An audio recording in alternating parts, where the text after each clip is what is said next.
Boundaries with an alcoholic? Is that an oxymoron? That's one of the questions we're going to get to answer today. Now, if you're in a relationship or have a relationship of any kind with an alcoholic or a problem drinker, even a binge drinker, not even, I mean, that's just as bad. You're probably asking yourself that same question, like, what do you have to do to get them to respect your boundaries? It can be absolutely maddening. It can leave you full of anxiety, lots of resentment, obviously, when your boundaries continually get crossed. It can leave you feeling numb, like hopeless, angry, frustrated. I mean, the feelings run the gamut, right? So today, I want to talk to you about the necessary steps that you need to uncover so that you can learn to set effective boundaries with the alcoholic in your life. And yes, you absolutely can do that despite the oxymoron. Okay, you can. But you need to know the formula, and I'm going to give it to you today, and I'm so excited to do that. Now, like, how do I know this information? How do I know about codependency and dealing with addiction and dysfunction? Well, I've lived it. I was born into that dynamic, number one. So personal experience for sure is something I love to share on this channel. And I'm definitely going to talk to you about my personal experience with boundaries around it. However, I also had the pleasure of being able to work as a lead faculty member, head coach, founder, creator of the family program inside one of the world's leading drug and alcohol treatment centers for about 8 years, where thousands of clients and hundreds of families came through those doors, and we served them, helped them unravel their codependent patterns of behavior, helped them to root down in their self-esteem, find their value, and certainly heal that family dynamic and bring peace where there was absolute mayhem. Okay, so I'm quite confident in my ability to answer this question with you today. Now, however, I'm going to give you this formula, but if you really want to go deeper and you want me to help you along on this journey, because it is maddening, faux show, then I want you to consider letting me come alongside of you in our signature program called Life School, which stands for Love Yourself First Empowerment School. And this school is a revolutionary way to unravel these codependency patterns, to get the exact step-by-step processes and systems you need to heal the entire family. Because here's the deal. I can help you kind of help them get better, but also you need to get better whether they get better or not. True? Right? So that's the aim of this, is to really come alongside of you and help you. So if you're interested in that, go over to lovecoachheidi.com and fill out a questionnaire so that we can schedule a complimentary consultation. All right. Now let's get on to business. How do you set a boundary with an alcoholic? Well, the first thing that you have to decide, and this kind of like gets missed in the equation, because it's like, oh, let me teach you the words to say. Here's what you say. But if you're not like crystal clear on what it is that exactly that you want, you're going to have a problem, because you're not going to be able to articulate it clearly. You can get waffling, going back and forth. So this is why this is a problem for you.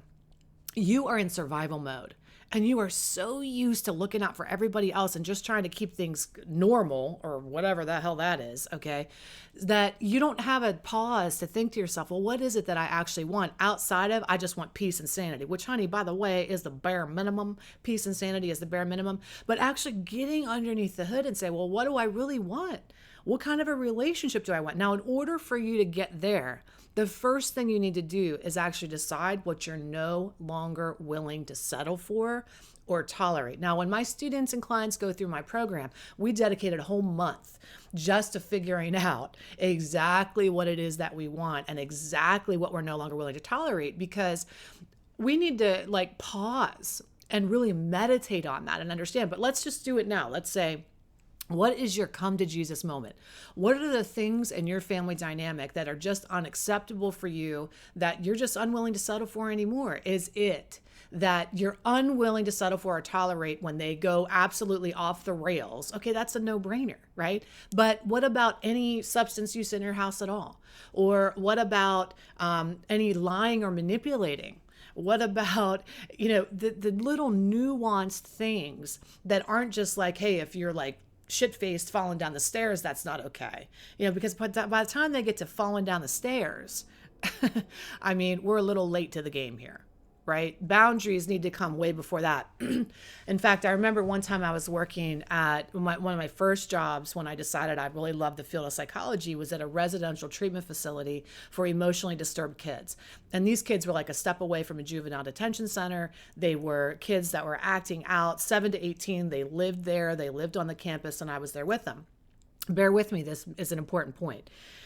What would happen is there would have staff that would wait. Now, these kids were capable of some pretty serious stuff. Like these kids would do, trigger warning. They would act out in ways like defecate on their hands and throw it at staff. I mean, this was a serious place for treatment. All right. And I remember that some of these staff members would have a really difficult time handling or dealing with these difficult children because they would wait until it would get so freaking bad. And then they would try to intervene, and then they'd have to do like safe physical management and restrain the children and things like that. Now, I worked on campus, and our house, the house that I worked at was called Everhart, was the residents of the week every single week. And there were 13-year-old boys that I worked with. Okay. And every single week, these boys were the most well-behaved on the campus. Now, they were some of the most troubled kids. But why? It's because we intervened and the boundaries were so crystal clear with these children that they knew what to expect every single time. And the kids came from homes that were addicted, dysfunctional, abusive, and the discipline or the consequences or the love, all of that stuff was so unpredictable that they didn't know what to expect. And so when we were able to like give the discipline every single time in a loving way, and they knew exactly what to expect, it was like that took the guessing game out of it. So the children were able to function because they had the boundaries. So historically, boundaries are a beautiful thing. Now, when somebody's under the influence, boundaries go out the window, right? Do you ever try to talk to a drunk person about your boundaries? How did that go? Right? So these kind of conversations, the first thing we need to understand is they are had in peacetime, not in war. You don't wait for the shit to hit the fan like the kids flipping the table to set the boundary. Do you understand what I'm saying? Like you intervene as soon as you start seeing them acting out just a little bit, and you can see the writing on the wall. All right. And that's the same. And when you're talking about recovery or addiction, you don't wait for them to fall down the steps and or disrupt the entire thing. You start to notice the signs ahead of time, and that's where the boundary starts, not at the very end. A lot of you who watch my videos grew up in dysfunctional households as well. So you're used to the shit hitting the fan. You're used to being able to function in dysfunction. That's what codependency is, by the way, a way to function in dysfunction. So basically, at the end of the day, your bullshit tolerance is super high. So you wait for things to get so dang bad before you set that boundary. And 9 times out of 10, it's like talking to a toddler who's flipping out, talking to an emotionally disturbed child who's flipping a table, talking to a drunk man who's out to lunch. All right. So we need to get really clear. What are the things you're unwilling to settle for? What are the minor disruptions in your life that might be minor to you, but actually there's the writing on the wall for the major disruptions down the road? For example, well, I'm not going to drink liquor. I'm just going to drink beer. I'm not going to drink beer. I'm just going to smoke weed. Well, that's a little less, right? That's less acting out. But that little acting out leads to big problems down the road. All right. So when somebody starts negotiating their use with you, well, I'm just going to do this and not that and a little bit of this, and you co-sign that, that's a table waiting to flip. Okay. Sorry if you hear my cuckoo clock going off. So the first thing we're going to do is say, okay, what is my bottom line? What are the behaviors that I'm no longer going to settle for? And when I was in that house in Everhart working with those children, I was not willing to settle for any kind of chaos at all. So we wanted consistency, we wanted peace, and anytime there was even a minor disruption, I know with the psychology of those children, that's going to lead to a major outbreak if I keep moving that line and moving that line. Because just like with anything, kids that are in that environment coming in will push the limits, just like a dysfunctional or addicted person will do as well. And they know what they're doing. They know they're manipulating you. Just like those kids would wait for the right staff to come on duty to act out. And I'd come in and read the logs, and it'd be like, so-and-so was climbing the walls and fight broke out. And because they wait to act out with the people that have no boundaries. You might notice that with the people in your life too. They treat so-and-so, they hold it together here, but they save the bullshit for you. Well, there's a reason they're saving the bullshit for you. It's because you tolerate the bullshit. Okay. That might be hard to hear, but that's the absolute. I'm singing some gospel today, honey. You better just put your hands in the air and praise them, because this is a conduit and it's coming out as the truth and it's good stuff. Okay. I'm not even taking credit. It is just coming through. All right. So this is important for us to recognize and notice. Like, people behave how they behave. That's true. But they behave differently with different people too. Right? So I think because our barometers are so different. I mean, I look at my own family dynamic and I look at my dad, who was an alcoholic. Okay. And every single person in my family dynamic had a different boundary around what they thought was acceptable. And you might be the same. You might be in a house with other siblings, or, the children or extended family members, and one person views this totally different than you do. And you're like, how do I get everybody on the same page, Heidi?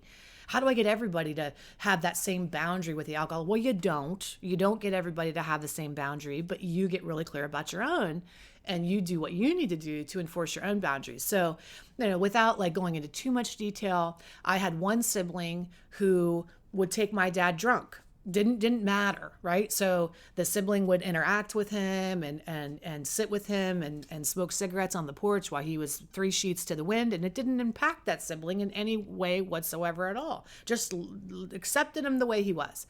Another sibling didn't like alcohol at all, thought that was dangerous, thought my dad should smoke weed instead, and supported that, and would actually get high with my dad and engage in those kind of behaviors. Another sibling said, I don't want anything to do with you at all until you get well, because I don't even want to see you living this life, because it affects me.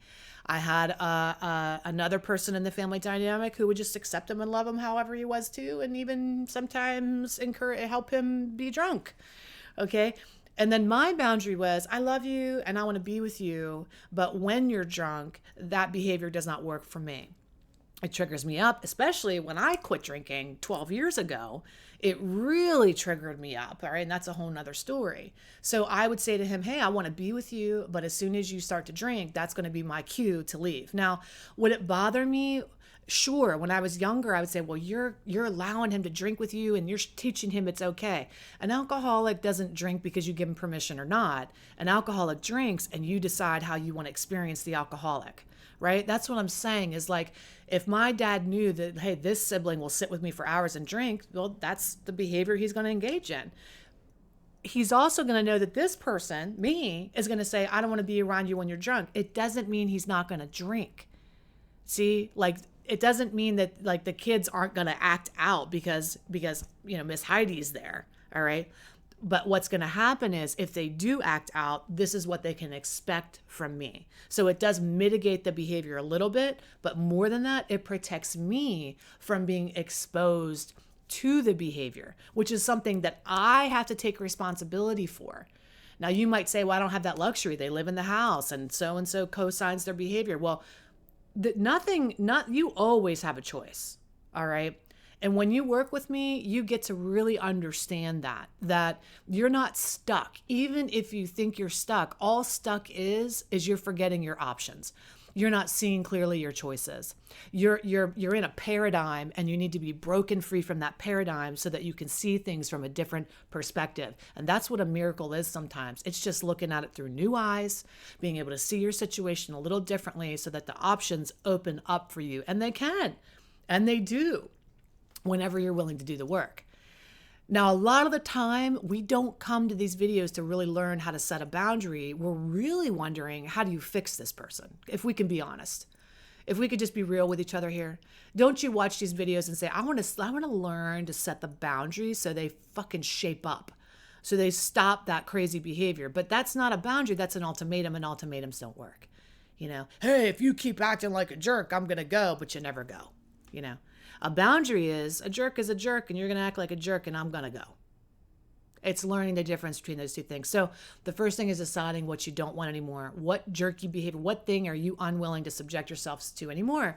And then the other thing is, because that's the push of pain, that holy moment, that come to Jesus moment where you're like, never again, no more, I'm done, is such a holy moment, because it is like, thank God I've reached my breaking point. And that is such a beautiful thing. And many of you have reached your breaking point, and that pushes you into some kind of action. But then what happens is the pain wears off. The alcoholic dries out for a couple of weeks, and you notice things are settling down in the house. They're drinking less, so you forget the last time they flipped out or treated the kids like shit, or forgot the thing, or put everybody in danger, or whatever they did. The pain wears off, and that's why you stay in the cycle that you stay in for years and decades, is because that pain wears off and you get sucked right back in, and you start the cycle all over again. So what you need after that no more tolerant bullshit that you're going to put your, draw the line, is you need the pull of your vision, or the pull of your purpose, which is, what do you really want? If you're real with yourself, what kind of relationship do you really want? When you were a little girl or a little boy and you imagined the love of your life, or you imagined the relationship, I'm quite confident this is not what you saw. I'm quite sure that what you saw was a true partner, somebody adding tremendous value to your life, coming alongside of you and supporting you and encouraging you and lifting you up and motivating you in this power couple dynamic. But here you are, the powerful person, and you're doing everything. And you're dragging somebody along with you. In fact, you're trying to pull them along with you to say, step up. I know you have this magic in you. I know you have the fullest potential. If I love you enough, I can bring it out of you. But honey, love is wonderful, but it's not enough, because love has nothing to do with addiction. Love has nothing to, they're not an alcoholic because they don't love you enough. They're not drinking because they don't love you. What they need is love from the inside. They need their own love, okay? Because believe me, this person has had probably love in their life to try to pull them along, but that's not the kind of love they need, all right? They need that love from the inside. So here's the thing. Once you figure out what kind of relationship you really want, you hold that vision in your mind and you refuse to settle for anything less than that. And that's the scary moment, because you go, well, I don't think they're going to live up to that standard. What if they don't? Now you're in a situation where you've got to potentially make some change in your life. And that is another reason that we stay stuck, is because we fear that change. What's that going to mean? I've got to do 50% of custody now. I've got to give my children over and wonder, at least here in the house, I can be in control of the alcoholic. You're not in control of anything. You're just overseeing the trauma. You're just watching the dysfunction. That's the only thing. You're not protecting your children from dysfunction. You're just witnessing it and thinking you have control over it, versus saying, I know I'm speaking the truth now. Woo, I'm getting hot. And I'll tell you what, that is very hard to hear right now. I want to honor you. I love you. I want to tell you that I honor you watching this video this far, because these are some hard things to hear, because you're the good one. Okay. You're the loving one. Like, wow, why am I giving you the scolding? It sounds like, or because you're the one that can make the change. You're the one that can make the change. Why do I not make videos for alcoholics? Why do I not make videos inspiring and motivating them? Because when they're active in their addiction, there's nothing I'm going to say, and there's nothing you're going to say, but I can say something to you, the one that's sober, the one that's sane, the one that is inspired to make the change. And then we know things are going to happen. That's why I'm talking to you, because I want to break these generational cycles of trauma dysfunction for good, but you're the one that's going to have to do it, not them. And that's another hard thing to hear sometimes. All right.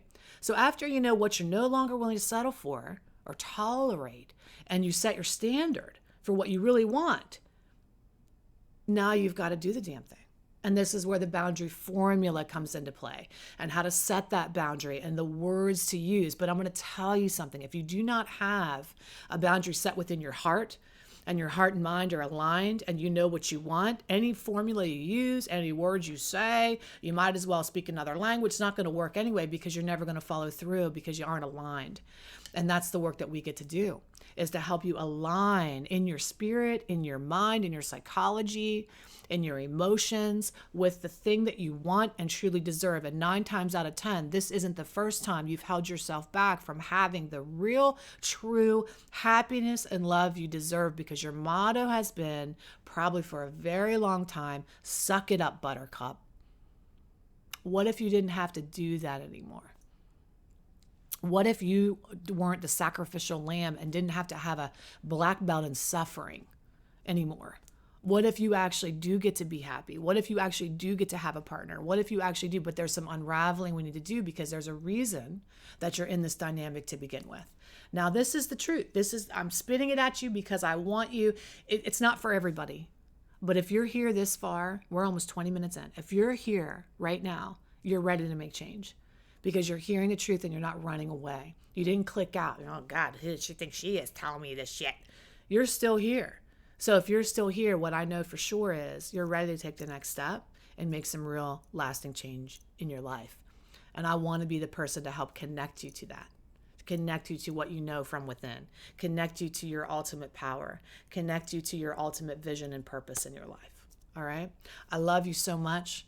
Take excellent care of yourself. Go over to lovecoachheidi.com and schedule a complimentary consultation so that we can begin this healing journey together. Suss out, can this relationship be solved, fixed? Are boundaries going to work here? What do you need to do? Have wise counsel come alongside of you and help you, because you're smart.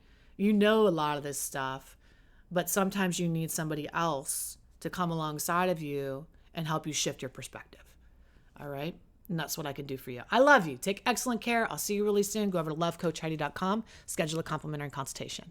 Bye-bye.